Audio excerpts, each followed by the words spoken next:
Assistir esse vídeo é obrigatório para quem vai construir ou reformar uma cozinha. Aqui vamos te falar 6 itens que você deve checar aí no seu projeto para você não esquecer nada, ter uma obra tranquila e principalmente não ter dor de cabeça depois. Vem comigo!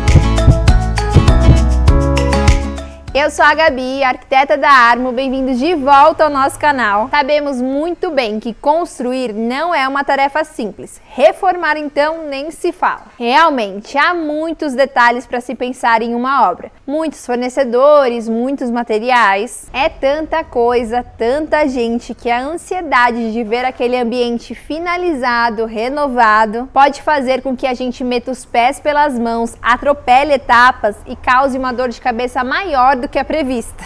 Por esse motivo, é imprescindível que você faça o projeto do seu ambiente ou da sua casa com um arquiteto. O arquiteto identificará suas necessidades e planejará um ambiente que seja prático, funcional e harmonioso. Ah, você já fez o projeto da sua casa? Boa! Então, com o seu projeto em mãos, vá assistindo esse vídeo e conferindo todos os itens que vamos falar aqui, tá bom? E você que não tem projeto, pelo menos assista esse vídeo e anote todos os itens para tentar diminuir a quantidade de pepinos aí na sua obra, tá? A primeira coisa que vamos analisar é a primeira coisa que precisamos pensar: o layout da sua cozinha. Eu sei, parece óbvio, mas não é. Já vimos a seguinte situação acontecer. A pessoa morou muitos anos em uma casa, já estava acostumada com o layout da cozinha, mas em um certo momento da vida decidiu fazer uma reforma geral. Aumentou sua cozinha e mudou tudo de lugar. Depois, com a cozinha já pronta, a pessoa percebeu que demorava mais tempo na cozinha, demorava mais tempo preparando a mesma refeição de sempre. A cozinha ficou esquisita, mais difícil de trabalhar. Um eletro que nunca teve problema começou a apresentar depois da reforma, e a pessoa não conseguia identificar o motivo de todo esse caos. Quando se deu conta, descobriu que durante a reforma não considerou a regra do triângulo. Para quem é da área ou para quem já faz um tempo que iniciou a pesquisa sobre cozinhas,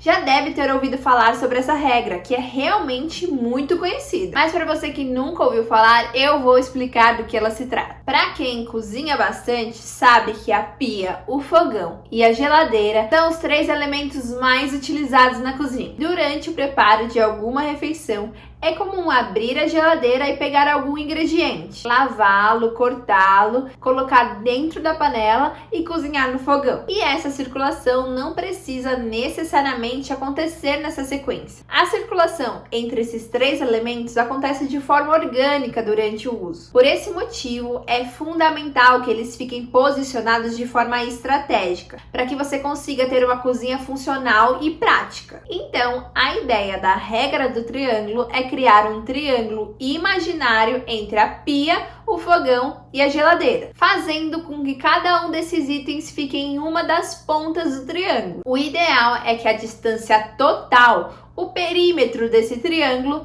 não passe de 6 metros. Dessa forma, os itens mais utilizados na cozinha são distribuídos estrategicamente pelo espaço para otimizar a área de circulação. Você consegue identificar um triângulo aí na sua planta? Caso a sua bancada seja única, isso pode acontecer principalmente em apartamentos. Estude se é possível remover parte da parede da frente para criar uma bancada integrada entre os ambientes e colocar um cooktop elétrico nela, por exemplo. Posicionado esses 3 elementos principais e essenciais em uma cozinha, vamos para os outros eletros e outros pontos que você precisa pensar ainda no layout. Por exemplo, você vai querer uma lava-louça na sua cozinha? Caso a sua resposta seja sim, nós sugerimos que ela seja instalada próxima à pia. Quem já tem uma lava-louças provavelmente concordará comigo que já é costume passar uma água para tirar o excesso de sujeira antes de colocar a louça na máquina. Não que seja obrigatório, mas quem tem sabe que a gente faz mesmo assim, né? Para facilitar esse processo, posicione a lava-louças próxima à cuba. Para para você conseguir ir passando a água e já colocando na máquina. Outro ponto importantíssimo é o posicionamento da torre quente. Para quem não sabe, a torre quente é uma marcenaria normalmente planejada que recebe o micro-ondas e o forno de embutir. O que mais importa nesse ponto é que você não deve, ou melhor,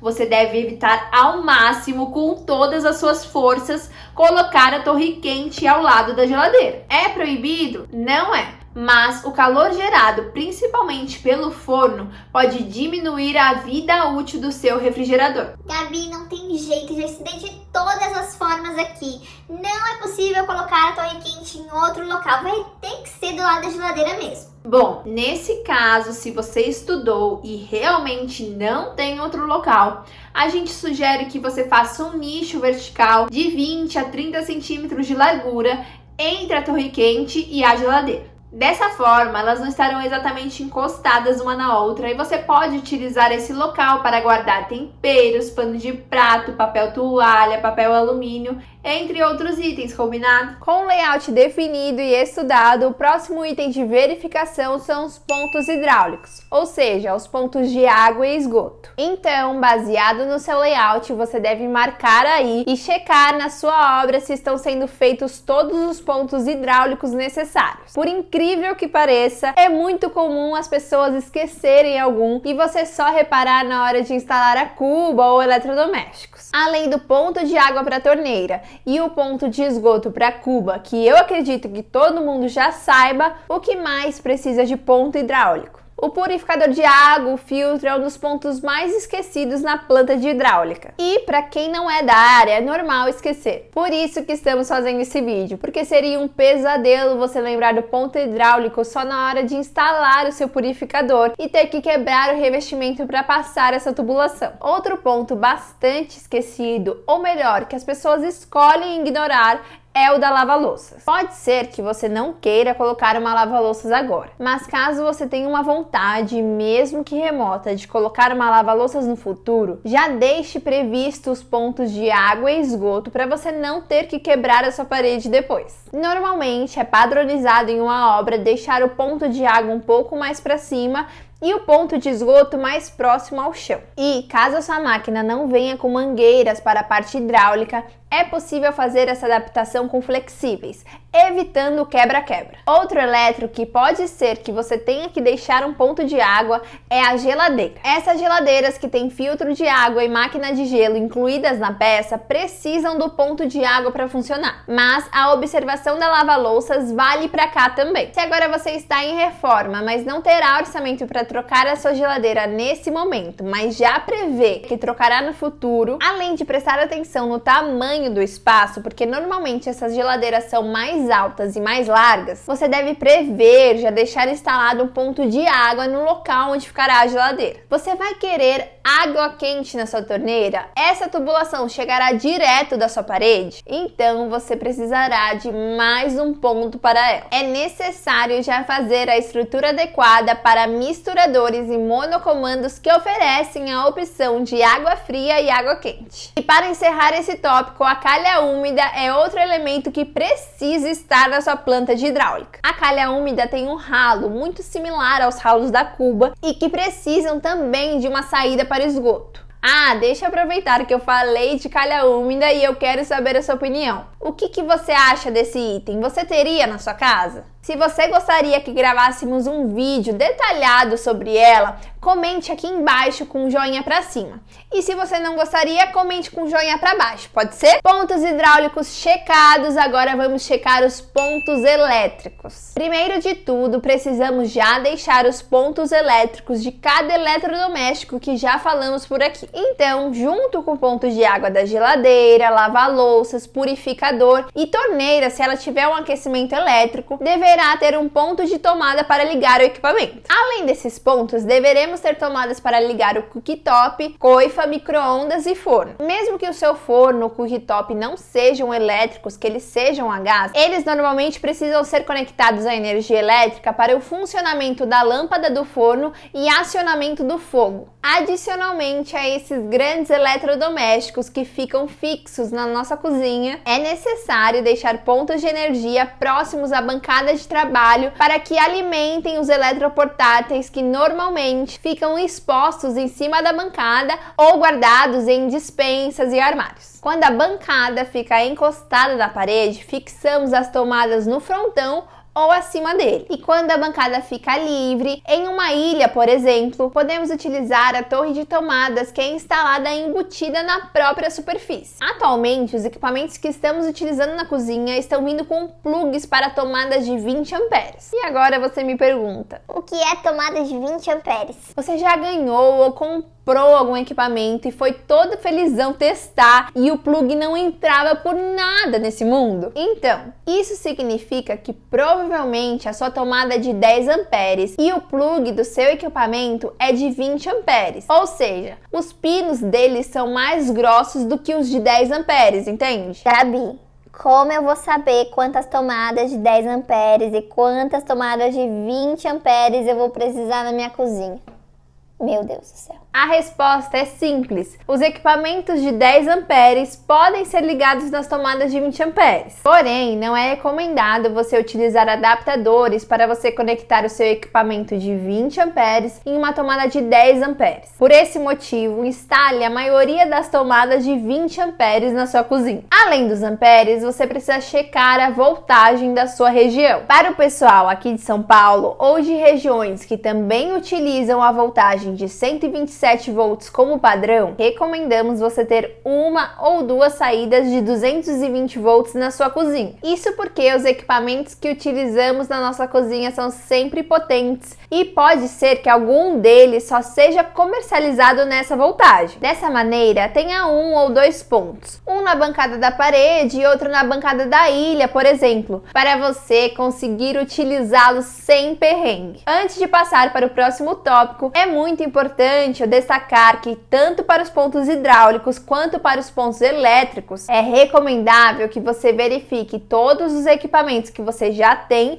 e que você quer manter na sua cozinha. E olhe as especificações dos equipamentos que você quer comprar, porque cada marca, cada produto tem suas características e pode acabar mudando de um para outro. Se você achar melhor, mais organizado, você pode fazer uma lista no Excel mesmo para conferir tudo e não esquecer de nada, ok? Pode ser que você leve um tempo fazendo esse levantamento, mas nada comparado ao tempo e ao dinheiro que você deverá dispensar caso esqueça de algum ponto e se lembre só no fim da obra. Layout ok, pontos hidráulicos e elétricos ok. Agora precisamos falar de um item muito importante na sua cozinha que é menosprezado por muita gente, mas que fará toda a diferença no conforto e praticidade do seu dia a dia, que é a roda base, sócolo ou base de alvenaria. Esse é um ponto muito importante porque temos visto inúmeros erros de execução desse item em diversos projetos, desde projetos de alto padrão até projetos de budget enxuto. E o pior é que a má execução dessa base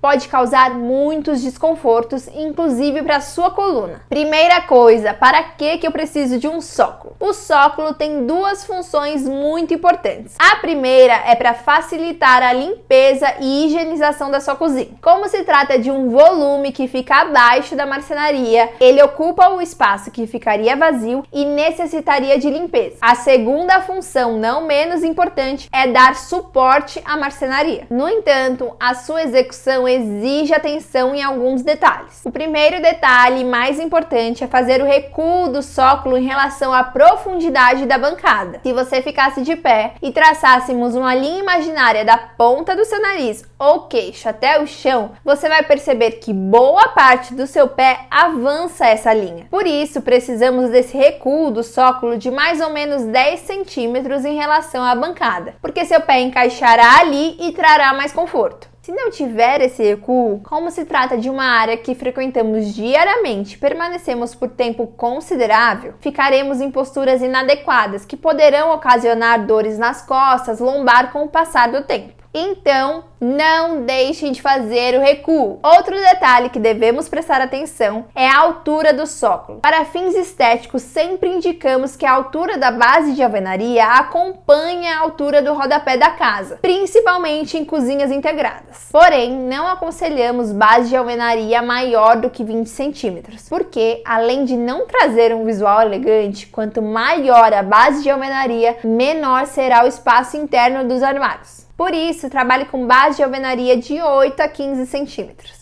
Ainda sobre a roda base, é possível fazê-la sem a base de alvenaria, só com uma frente de pedra deixando o interior oco. Porém, não indicamos muito essa estrutura, porque por mais que seja mínimo, ainda haverá frestas entre a pedra e o piso ou a pedra e o MDF. Por mais que a gente não consiga acessar, os insetos como formigas, aranhas e até baratas poderão acessar, o que não queremos que aconteça na nossa cozinha, certo? Então, se for fazer o sócolo, faça com base de alvenaria. Muito embora nós aqui da Armo recomendarmos a utilização do sócolo baseado em todos esses benefícios, há pessoas que não gostam do visual dessa estrutura, preferem deixar sem sócolo, um espaço vazio mesmo. Se você prefere cozinha sem essa base, recomendamos que o vão do chão até a marcenaria tenha no mínimo 30 centímetros, principalmente em cozinhas pequenas. O motivo dessa distância é para possibilitar e facilitar a limpeza desse local. Normalmente utilizamos vassouras e rodos para nos auxiliar nessa limpeza, e essa distância proporcionará um ângulo que possibilite a utilização desses recursos. E para fechar esse item, caso você deseja colocar uma lava-louças na sua cozinha, muito embora existam modelos de lava-louças embutidas na marcenaria, a maioria desses equipamentos são de chão. Dessa forma, você não precisará fazer o sócolo no local que ela for instalada. O quinto item que devemos analisar na nossa cozinha é a bancada. Você deve instalar a bancada na altura ideal, de acordo com a sua própria altura. Porém, se você for ter uma lava-louças, normalmente elas são instaladas abaixo da bancada. Então, veja as dimensões do seu equipamento e a altura da sua máquina será limitante para a altura da sua bancada. Na cozinha, gostamos de trabalhar com área seca e área molhada. O que é isso? A área molhada é aquela parte da bancada que fica mais ou menos 1 centímetro para baixo, sabe? Ela fica em volta da cuba para facilitar a limpeza e trazer praticidade para o dia a dia. Por ter esse desnível, fica muito mais fácil de jogar água ali e não escorrer para o chão, por exemplo. A largura mínima indicada é de 15 centímetros para cada lado da cuba. Porém, essa largura depende de cada projeto, da rotina de cada família, de cada morador. Mas gostamos de deixar uma área molhada maior, para acomodar um escorredor de louças, ter espaço para cortar frutas, legumes, descongelar carnes ou outros alimentos. É bom ter essa área até para abrir pacote de bolacha ou farinha que sempre dá aquela sujadinha na bancada. Fazer isso na área molhada é muito mais prático de limpar. Caso a sua cozinha seja muito pequena, sugerimos você fazer a bancada inteira com a área molhada. Deixar apenas o cooktop na área seca. Otimizará seu espaço e trará muita praticidade para o seu dia a dia. É na hora da confecção da bancada que você já terá que ter o seu projeto de hidráulica e elétrica já prontinho e executado, porque o fornecedor terá que fazer os furos necessários para os acessórios que você embutirá, como torre de tomadas, cooktop, cuba, lixo de embutir, porta-detergente, enfim. Atenção, muita atenção! Caso você opte por instalar um lixo de embutir na sua bancada, o lixo deverá ser instalado na área seca. Já vimos fotos de lixos embutidos em áreas molhadas. E claro, não dá nada certo, né? Uma dica bônus dentro do tópico de bancadas. Para otimizar o seu tempo e de novo trazer mais praticidade, opte por cubas de embutir, ou seja, não utilize cubas de sobrepor na cozinha, principalmente na área molhada. Se você tem o costume de lavar a bancada e no final puxar toda a água com rodinho de pia, com a cuba de sobrepor isso não será possível. E o último ponto para você ter uma cozinha funcional na sua casa é a iluminação. Ter uma boa iluminação significa saber posicionar pontos de luz em lugares estratégicos. Você deve sim ter uma boa iluminação central na sua cozinha. Você pode utilizar plafons ou perfis lineares. Porém, apenas a iluminação central não será suficiente, pois quando você utilizar a bancada, essa luz fará sombra na superfície que você estiver utilizando. Por isso, o segundo ponto de luz que você tem que ter é em cima da sua bancada de trabalho. Pode ser com spots, perfis lineares, pendentes. E quando há marcenaria em cima da bancada, é possível utilizar spots embutidos nela. É um pouco mais complexa a sua instalação, mas ilumina bem. Uma outra alternativa é utilizar a iluminação embutida na marcenaria com fita de LED. O posicionamento da luz pode ser mais próximo da parede, centralizado na marcenaria ou até mesmo na ponta, mais perto das portas. Nós gostamos muito dessa última opção. Além disso, caso você